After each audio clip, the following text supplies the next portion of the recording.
আসসালামু আলাইকুম। আমি ইঞ্জিনিয়ার মাহমুদ স্যার।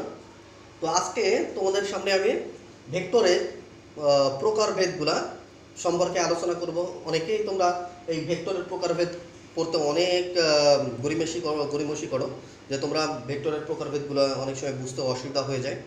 তো তোমাদের এই ভেক্টরের প্রকারভেদগুলো যাতে তোমরা ক্লিয়ারলি বুঝতে পারো, তার জন্য আজকে আমার এই ভেক্টরের যে বেসিক ক্লাসটা, যে প্রকারভেদের একটা বেসিক ক্লাস, এই বেসিক ক্লাসটা তোমরা খুব ভালো করে বোঝার চেষ্টা করো। অবশ্যই তোমরা আজকে এই তোমাদের যে বেসিক আছে, তোমাদের যতটুকু প্রবলেম আছে এই ভেক্টরের সংজ্ঞা নিয়ে, সেই সংজ্ঞাগুলো সম্পর্কে তোমরা ক্লিয়ার বুঝতে পারবে ইনশাল্লাহ।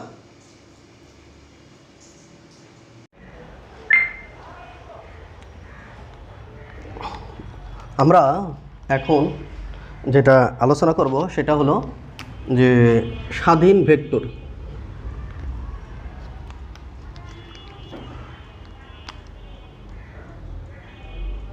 স্বাধীন ভেক্টর। তো স্বাধীন ভেক্টর কাকে বলে?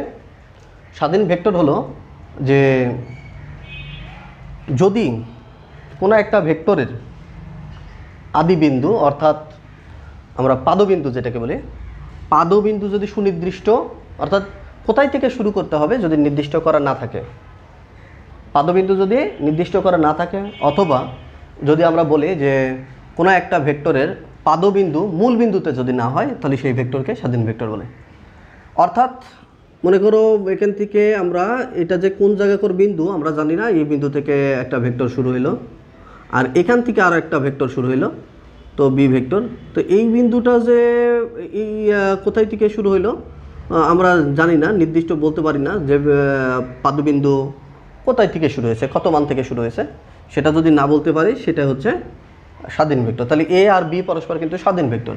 আবার স্বাধীন ভেক্টর আমরা, অর্থাৎ আমরা কি বলছি যে যদি নির্দিষ্ট কোনো বিন্দু থেকে দুইটা ভেক্টর মনে করো শুরু যদি বলি আমরা, তাহলে যদি একটা নির্দিষ্ট বিন্দু থাকে, অর্থাৎ পাদবিন্দু যদি একটা নির্দিষ্ট বিন্দু থেকে শুরু হয়, এমন ভেক্টর কি আছে বলতে পারবা? আছে হচ্ছে আমরা জানি যে মূল বিন্দুর সাপেক্ষে কোনো একটা, যদি বলি মূল বিন্দু থেকে এই দিক বরাবর যদি কোনো একটা ভেক্টর কল্পনা করি, এ ভেক্টর, ওকে, এক্স অক্ষ বরাবর যদি আমি এ ভেক্টরটা আমরা বিবেচনা করি, তাহলে এই যে এ ভেক্টরটা কিন্তু আমরা স্বাধীন ভেক্টর বলতে পারবো না, কারণ এটা শুরুর একটা বিন্দু আছে, শুরুর একটা পয়েন্ট আছে, আদি বিন্দু আছে। তাহলে যেই ভেক্টরের শুরু কোথায় থেকে হবে, অর্থাৎ পাদবিন্দু কোথায় থেকে হবে সেটা নির্দিষ্ট করা থাকে না, মূল বিন্দু থেকে না, অর্থাৎ মূল বিন্দু থেকে, এই যে পাদবিন্দুগুলো মূল বিন্দু থেকে না, সেগুলোকে আমরা বলবো স্বাধীন ভেক্টর। আর অধীন আমরা যেটা বলবো যে সীমাবদ্ধ ভেক্টর। তো আমরা কয়েকটা বিষয় স্বাধীন ভেক্টরের ক্ষেত্রে আরও কয়েকটা বিষয় জেনে নিই। তো স্বাধীন ভেক্টরের ক্ষেত্রে আমরা মনে রাখবো যে পাদবিন্দু মূল বিন্দুতে হয় না, তারপরে পাদবিন্দু যে কোথায় থেকে হবে সেটা নির্দিষ্ট করা হয় না, অর্থাৎ আমরা এই স্বাধীন ভেক্টরের একটা নাম আমরা বলতে পারি মুক্ত ভেক্টর বলতে পারি, মুক্ত ভেক্টর। তো পূর্ব থেকেই কিন্তু এর পাদবিন্দুটা নির্ধারণ করা হয় না স্বাধীন ভেক্টরের ক্ষেত্রে। তো স্বাধীন ভেক্টরের এই জন্য আমরা বলতে পারি যে পাদবিন্দু মূল বিন্দুতে না, স্বাধীন ভেক্টরের পাদবিন্দুটা মূল বিন্দুতে না। পরীক্ষা আসতে পারে যে স্বাধীন ভেক্টরের পাদবিন্দু মূল বিন্দুতে নয় কেন, তাহলে তোমরা বলবা যে স্বাধীন ভেক্টরের পাদবিন্দু মূল বিন্দুতে নয়, এর কারণ হচ্ছে পূর্ব থেকে নির্ধারণ করা হয় না যে স্বাধীন ভেক্টরের পাদবিন্দুটা কোথায় থেকে শুরু হবে, অর্থাৎ পূর্ব নির্ধারিত না স্বাধীন ভেক্টরের পাদবিন্দু, যার কারণে আমরা স্বাধীন ভেক্টর হচ্ছে এর পাদবিন্দু মূল বিন্দুতে না। সীমাবদ্ধ ভেক্টর।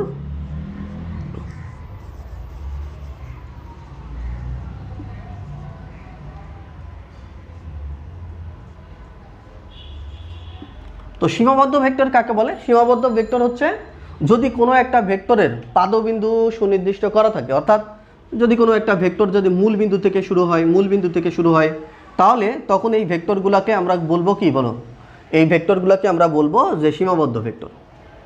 অর্থাৎ এখান থেকে আরেকটা ভেক্টর আমরা এদিক বরাবর যদি আর ভেক্টর অবস্থান ভেক্টর থাকে, তাহলে এইটাও একটা কি আমরা বলবো সীমাবদ্ধ ভেক্টর।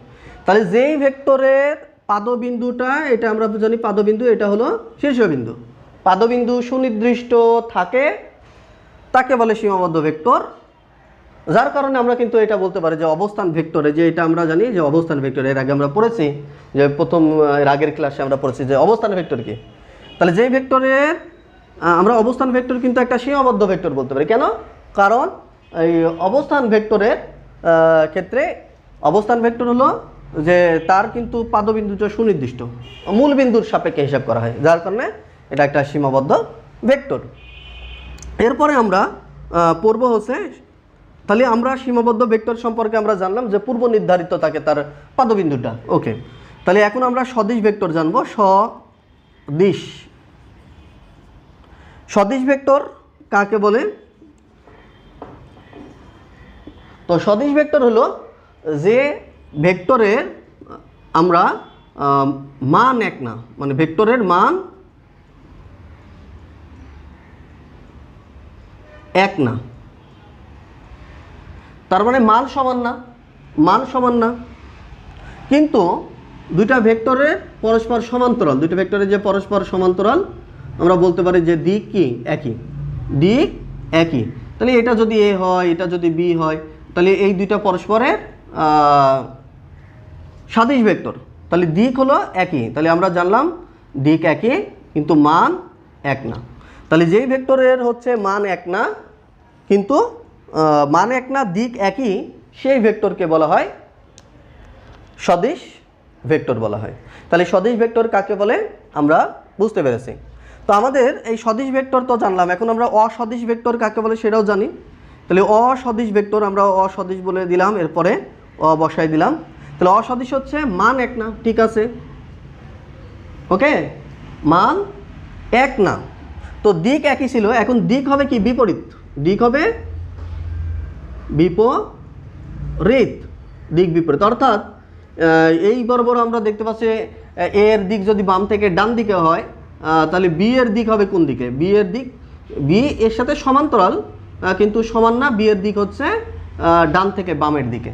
তাহলে আমরা দেখতে পাচ্ছি যে মান এক না, দিক যদি বিপরীত হয়, তাহলে এইরূপ দুইটা ভেক্টরকে, দুই বা ততোধিক ভেক্টরকে আমরা বলবো অসাদৃশ ভেক্টর। তো অসাদৃশ ভেক্টরের আরও আমরা অসাদৃশ ভেক্টর বা বিসাদৃশ ভেক্টর, অসাদৃশ ভেক্টরের আরও একটা নাম হচ্ছে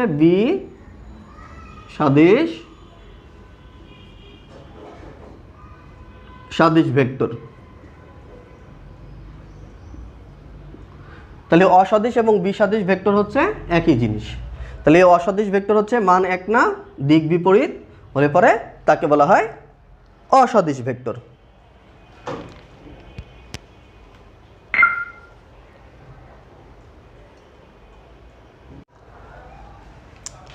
তো আমরা এখন পড়ব হচ্ছে যে সমান ভেক্টর।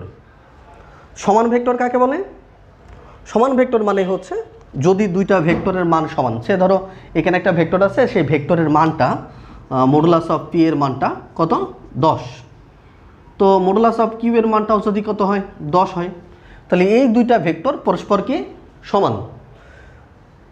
মনে রাখবা তোমরা, এই যে সমান ভেক্টরের ক্ষেত্রে পাদবিন্দু যে মনে করো এখান থেকে শুরু হয়েছে পি, এখান থেকেই যে শুরু হবে কিউ তা না, আর কিউ তোমার এখান থেকে শুরু হলে হয়, এখান থেকেও কিউ শুরু হতে পারে, কিন্তু আমরা বলতে পারি যে দুইটা ভেক্টর সমান হতে হবে, দুইটা ভেক্টরের মানটা সমান হতে হবে এবং দিক কি হবে? একই হবে, দিক একই দিকে, দুইটা ভেক্টরের মান সমান, অর্থাৎ এটার মান যদি 10 হয় এটার মানও 10 হবে।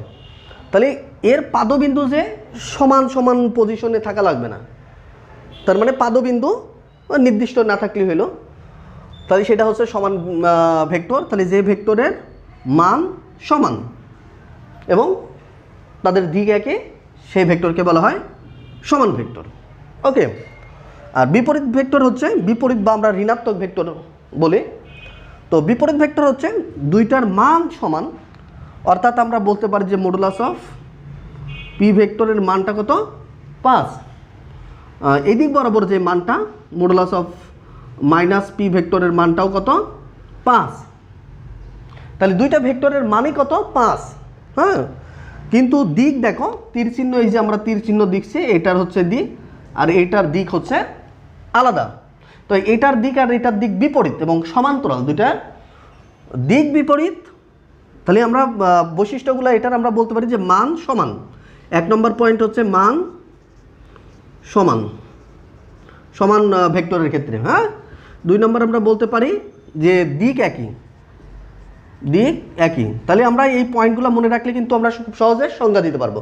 যে ভেক্টরের মান সমান এবং দিক একই তাকে বলে সমান ভেক্টর। যে ভেক্টরের, তাহলে আমরা বলি যে এখানে মান সমান, মান হলো সমান আর দিক হলো দিক বিপরীত।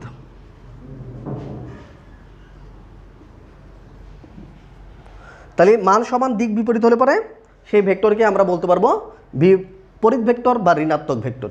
ওকে, তো দুইটা ভেক্টরে আমরা জানি যে ভেক্টরের মান তোমার হচ্ছে ঋণাত্মক ভেক্টর, সমান মানের দুইটা ভেক্টর কিন্তু আবার যোগ করলে কি হয়ে যায়, সমান মানের দুইটা বিপরীত ভেক্টর যোগ করলে কিন্তু নাল ভেক্টর পাওয়া যায়। আমরা পরবর্তীতে নাল ভেক্টর যখন পড়বো সেটা আরও ভালোভাবে বুঝবো। যাই হোক, বিপরীত ভেক্টর হচ্ছে আমরা বলবো যে দুইটা ভেক্টরের একটার মান হচ্ছে যে মান সমান কিন্তু দিক হলো বিপরীত, ভেক্টরের মান সমান দিক বিপরীত। তাহলে এখন খেয়াল করো যে এখান থেকে আমরা কি লিখতে পারি। এখন আমরা পড়বো যে দেখো এর পরের আমরা টপিকে চলে যাব। পরের টপিক হচ্ছে বিপ্রতীপ ভেক্টর। যেহেতু আমরা বিপরীত ভেক্টর পড়েছি, তাহলে বিপ্রতীপ ভেক্টরটা আবার কি সেটা জানি। ওকে, তো বিপ্রতীপ ভেক্টর হচ্ছে বিপ্রতীপ। আমরা বিপ্রতীপ বানানোর ক্ষেত্রে তয় দীর্ঘিকার দিলে বেশি ভালো হয়, কারণ এখানে সূত্রটা তয় দীর্ঘে বিপ্রতীপ, বিপ্রতীপ ভেক্টর। ওকে, বা আমরা বলতে পারি ব্যতিহার ভেক্টর। ওকে, ব্যতিহার ভেক্টর। তাহলে বিপ্রতীপ বা ব্যতিহার ভেক্টর কাকে বলে? তো দেখো, প্রথম পয়েন্টটা হচ্ছে যে ভেক্টর দুইটা ভেক্টর দুইটা ভেক্টর সমান্তরাল হতে হবে। প্রথম পয়েন্ট হচ্ছে ভেক্টর দ্বয় সমান্তরাল।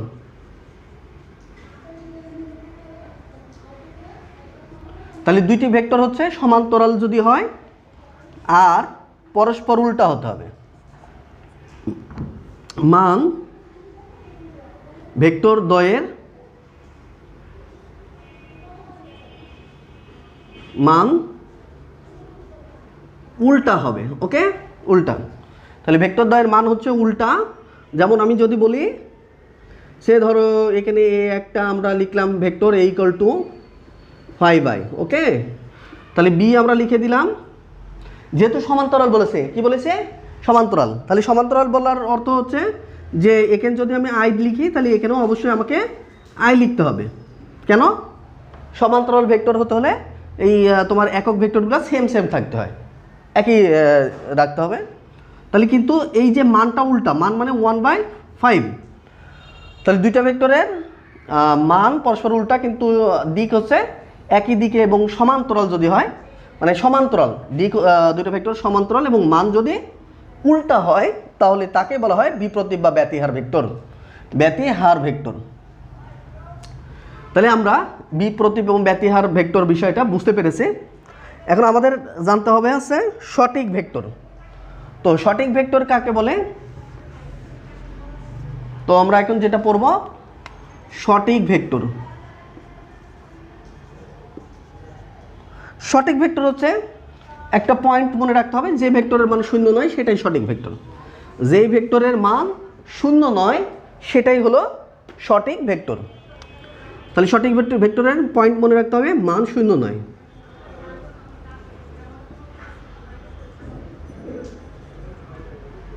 ওকে, তাহলে আমরা সঠিক ভেক্টর কাকে বলে আমরা বুঝলাম। ভেক্টর মান 0 নয় এমন ভেক্টরকে আমরা বলবো সঠিক ভেক্টর। তো তো সঠিক ভেক্টরের পরে আমাদের যেটা পড়তে হবে সেটা হচ্ছে নাল ভেক্টর।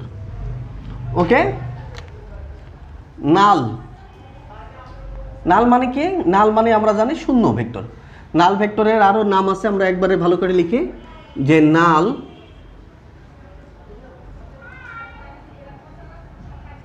বা শূন্য ভেক্টর। তো নাল বা শূন্য ভেক্টর কাকে বলে? যে ভেক্টরের মান শূন্য, তাহলে মান শূন্য, যে ভেক্টরের মান শূন্য তাকে নাল ভেক্টর বা শূন্য ভেক্টর বলা হয়। তো নাল ভেক্টরের হচ্ছে কাকে বলে, বিষয়টা তোমরা এভাবে লিখতে পারো, যে ভেক্টরের মান শূন্য তাকে নাল ভেক্টর বলে। তো নাল ভেক্টর কিভাবে পাওয়া যায়? তো নাল ভেক্টর হচ্ছে কিভাবে পাওয়া যেতে পারে? একই মানের বিপরীত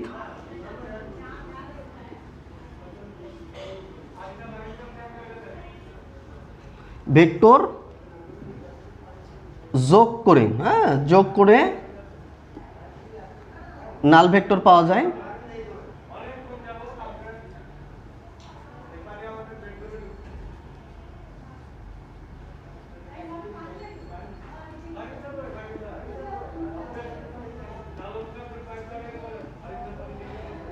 তিন নম্বর হলো যে পাদবিন্দু। আরেকটা বিষয় মনে রাখবে, এগুলো আমরা নাল ভেক্টরের কিছু বৈশিষ্ট্য আকারে মনে রাখতে পারি, যে নাল ভেক্টরের বৈশিষ্ট্য হলো মান শূন্য নয়, সংজ্ঞা আমরা বলতে পারি মান শূন্য নয়, সেই ভেক্টরকে নাল ভেক্টর বলে। তো মনে রাখবা একই মানের বিপরীত ভেক্টর যোগ করলে নাল ভেক্টর পাওয়া যায়। তো নাল ভেক্টরকে প্রকাশ করতে হলে আমরা জানি এরকম জিরো লিখতে হয়, জিরোর উপরে আমরা একটা অ্যারো চিহ্ন দিলে সেটাকে বলে নাল ভেক্টর। তাহলে জিরো অ্যারো, জিরোর উপরে একটা অ্যারো চিহ্ন। তো নাল ভেক্টরের কিন্তু মনে রাখবা পাদবিন্দু এবং শীর্ষবিন্দু একই। পাদবিন্দু, তাহলে পাদবিন্দু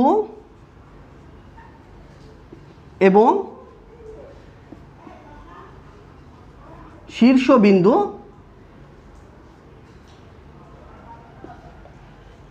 একই। আচ্ছা বলো, পাদবিন্দু যেখানে শীর্ষবিন্দু সেখানে, যদি পাদবিন্দু যেখানে শীর্ষবিন্দু সেখানেই যদি হয়, তাহলে এর দিক কি সুনির্দিষ্ট করা যাবে? না, তাহলে দিক সুনির্দিষ্ট করা যাবে না। তাহলে এখানে আমরা আবার পয়েন্ট লিখতে পারি, সুনির্দিষ্ট দিক নেই, দিক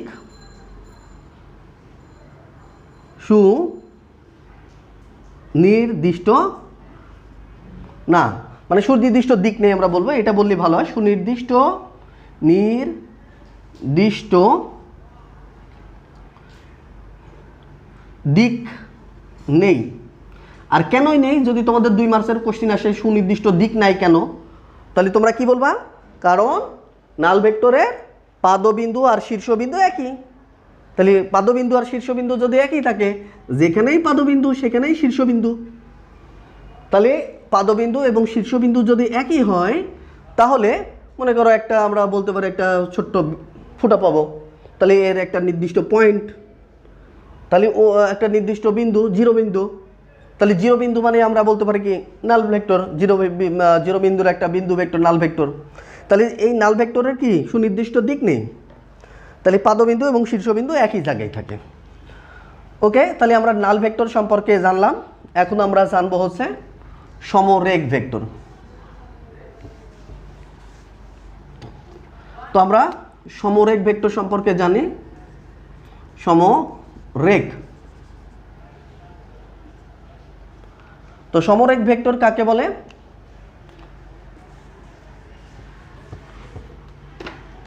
এক নম্বর পয়েন্ট হচ্ছে একই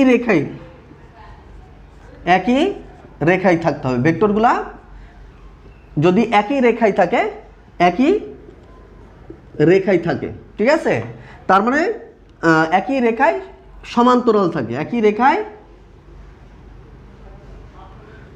থাকে। 2 নম্বর হলো সমান্তরালভাবে থাকে।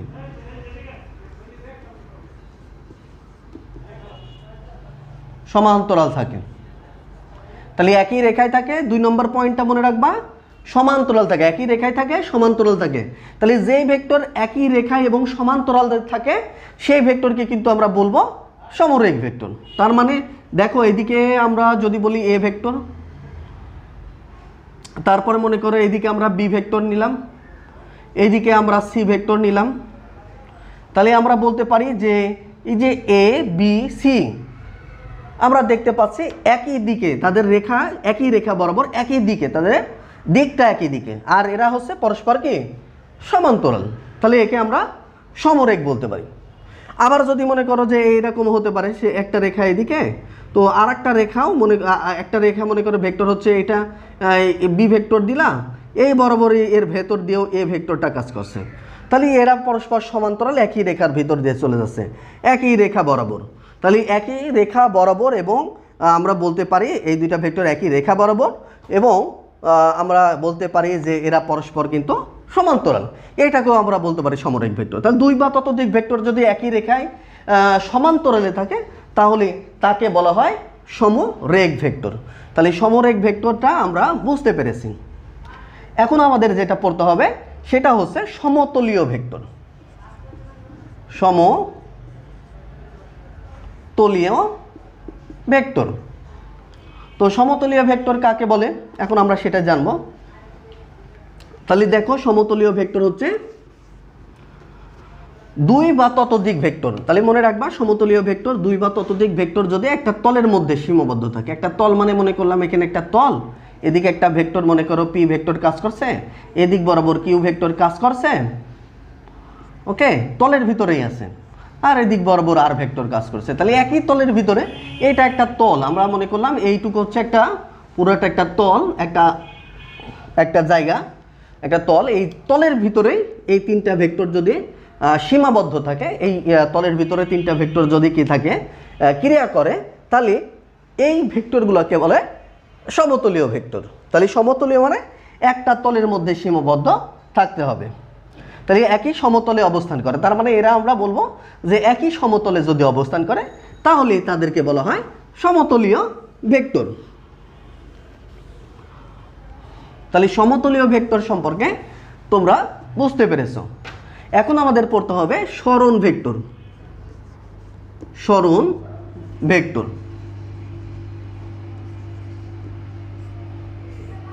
তো সরণ ভেক্টর কাকে বলে তোমরা দেখো। সরণ ভেক্টর হচ্ছে আমরা এখান থেকে নিলাম আর আই, মানে এখান মূল বিন্দুর সাপেক্ষে কোনো বিন্দুর অবস্থান যখন নির্দেশ করি তখন আমরা যে ভেক্টর দ্বারা কোনো বিন্দুর অবস্থান নির্দেশ করা হয় তখন সেটাকে বলে অবস্থান ভেক্টর বলে, আমরা এটা আগে পড়েছি। তো এখন আমরা মনে করলাম ইনিশিয়াল অবস্থান ভেক্টর আর আই, আর ফাইনাল অবস্থান ভেক্টর হচ্ছে আমরা মনে করি যে এটা হলো এখানে এই অবস্থান ভেক্টরটা এদিক বরাবর, এই অবস্থান ভেক্টর এখানে, তাহলে এটা হচ্ছে আর এফ দ্বারা প্রকাশ করি, এটা হচ্ছে ফাইনাল অবস্থান ভেক্টর। তাহলে এই যে ইনিশিয়াল যে অবস্থান ভেক্টর এবং ফাইনাল অবস্থান ভেক্টরের মধ্যবর্তী যে পার্থক্য, তাহলে এই যে ইনিশিয়াল এবং আমরা ফাইনাল অবস্থান ভেক্টরের পার্থক্যকে আমরা ডেল আর দ্বারা প্রকাশ করতে পারি, ডেল আর ভেক্টর। এই ডেল আর ভেক্টরকে বলা হচ্ছে সরণ ভেক্টর। তাহলে সরণ ভেক্টর কাকে বলে? দুইটা অবস্থান ভেক্টরের পার্থক্য, দুইটা অবস্থান ভেক্টরের পার্থক্যই হচ্ছে সরণ ভেক্টর। তাহলে আমরা এখানে বলতে পারি যে ফাইনালে অবস্থান ভেক্টর থেকে ইনিশিয়ালের অবস্থান ভেক্টরটা আমরা কি করলাম, পার্থক্য করে ফেললাম, তাহলে এটাকে বলা হচ্ছে সরণ ভেক্টর। তাহলে তোমরা সরণ ভেক্টর সম্পর্কেও বুঝে গেলাম। তো এখন তোমাদের আরও একটা ভেক্টর সম্পর্কে জানতে হবে, সেটা হচ্ছে সমপারম্ভিক ভেক্টর। ওকে,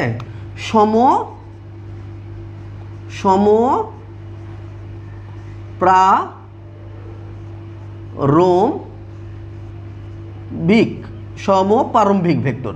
তো সমপ্রারম্ভিক ভেক্টর কাকে বলে তোমাদের কতে আসতে পারে।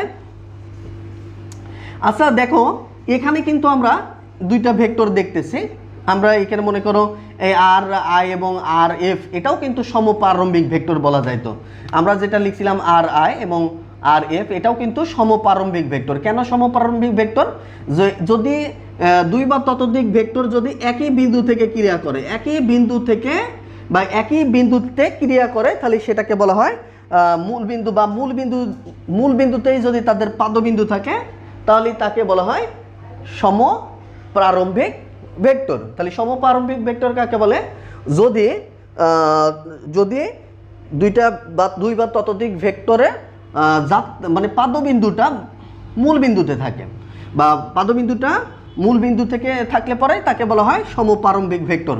তাহলে এটা যদি তোমরা পি মনে করো, এমনও হতে পারে এটা আর আই দ্বারা প্রকাশ করলাম অবস্থান ভেক্টর দিয়ে, তোমরা এরকমভাবে প্রকাশ করতে পারো। সে ধরো এটা এ ভেক্টর আর এখান থেকে আমরা বি ভেক্টর নিলাম, তাহলে এই যে বি ভেক্টর এ ভেক্টর কি একই বিন্দু থেকে তোমার যাত্রা শুরু করেছে, তাহলে মানে এদের পাদবিন্দু কিন্তু একই, তাহলে এইগুলো হচ্ছে সমপ্রারম্ভিক ভেক্টর। তাহলে সমপ্রারম্ভিক ভেক্টর হচ্ছে বললে আমরা বলতে পারি যে এটা দিয়ে দিলেই সবচেয়ে বেশি ভালো হয়, যে ভেক্টরে গুলোর পাদবিন্দু হচ্ছে মূল বিন্দুতে থাকে, তাহলে সেই ভেক্টরগুলোকে সমপ্রারম্ভিক ভেক্টর বলা হয়। তাহলে এখান থেকে বুঝতে পেরেছ এখানকার আর এফ ভেক্টরটা এবং এখানকার আর আই ভেক্টর এরা হচ্ছে সমপ্রারম্ভিক ভেক্টর।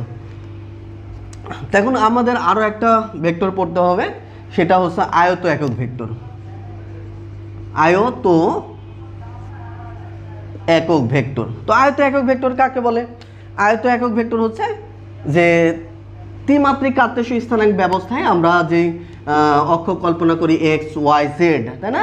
তাহলে আমরা এক্স অক্ষ কল্পনা করি, এদিকে এক্স, এদিক বরাবর ওয়াই, এদিক বরাবর আমরা জেড কল্পনা করি।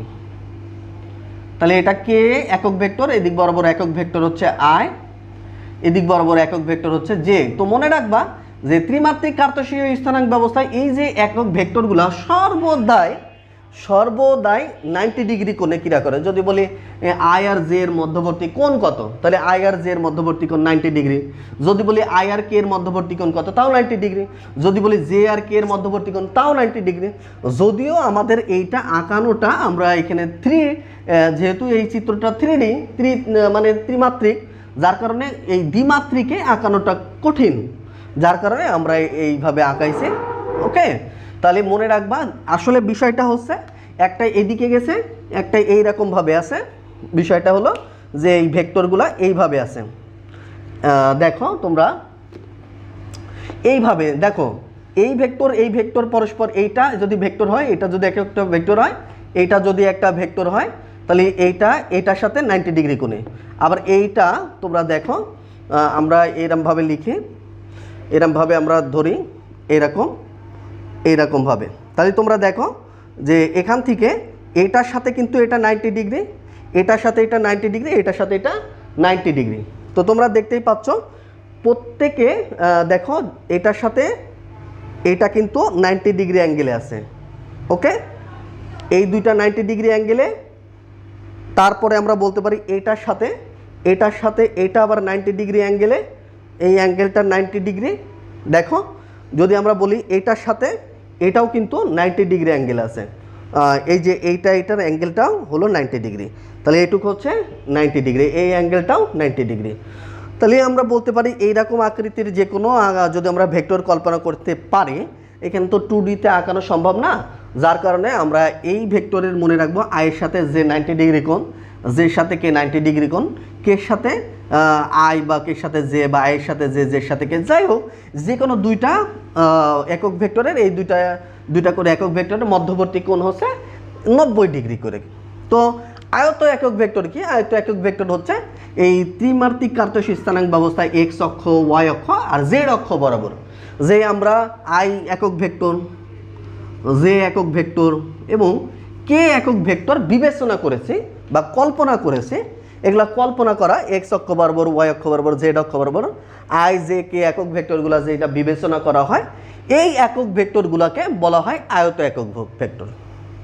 তাহলে আয়ত একক ভেক্টর বলতে বোঝাই হচ্ছে এক্স ওয়াই জেড অক্ষ বরাবর আই জে কে আয়ত একক ভেক্টর বলে। তো তোমাদের কাছে আমার একটা কোশ্চেন থাকবে, প্রশ্ন হলো যে এই যে এখানে আই জে কে কেন আয়ত কথাটা বলা হলো, আয়ত একক ভেক্টর, এর কারণটা অবশ্যই আমাকে জানাবা কমেন্টের মাধ্যমে।